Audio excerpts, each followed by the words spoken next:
Today's our last assignment where we're going to be using the basic data exposure wheel. And so what we really want to do is try to put together the idea of how these exposures kind of work together. So what I've done is set up a sequence of different scenarios, and for those you're going to need to determine the correct ISO, f-stop, or shutter speed depending on the situation. And so let me just give you a really quick kind of a process for how to determine these, because in pretty much every situation you're going to need to use an ISO that's something different than ISO 100. So let's kind of zoom in here really quick and we'll take a quick look at kind of how these scenarios work. So I'm going to look at this first situation and we'll do something just a little bit different so that you can still solve it for yourself. But basically it's asking, in this case, open shade with shallow depth of field. So I need to determine the f-stop, which I should be able to relatively quickly do because it's asking for a shallow depth of field.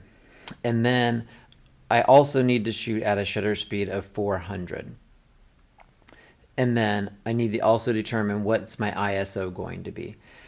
So if we bring up the wheel and we start off at ISO 100,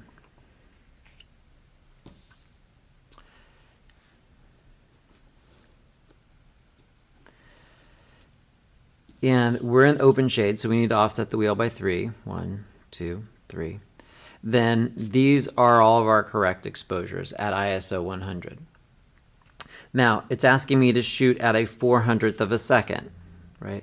So my 400th of a second is all the way over here, right, at 2.8. So my camera doesn't have 2.8, right? My camera has the lowest f-stop being 5.6 and going all the way up to 22. So in order to get this 400 somewhere else, I'm going to need to increase the exposure by making it more sensitive to light. So let's say I wanted to shoot at f11.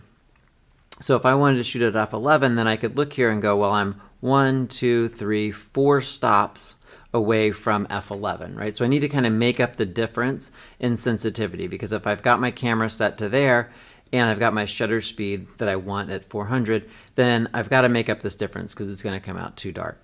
So since I've got a 4-stop difference, then all I need to do is just increase my ISO by 4.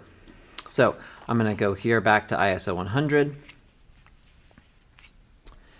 And then I'm going to increase that. So I'm going to move the wheel 1, 2, 3, 4. So my ISO instead would be ISO 1600.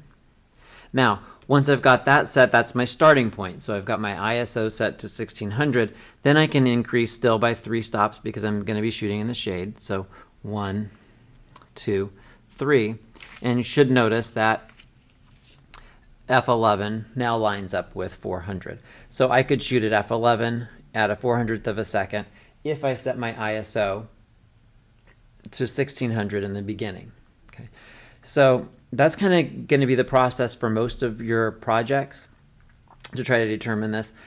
Start with ISO 100, start to see where the f-stops and shutter speeds are falling, and then see what is the difference or what's the offset, how many stops away am I from where I'd like to be, and then go in and start to adjust the ISO by that many stops. So if I need to increase it by 3, then start off at ISO 800 and so on. So for each of those, you'll kind of do a similar scenario. Obviously, that's not the right answer because f11 isn't shallow depth of field.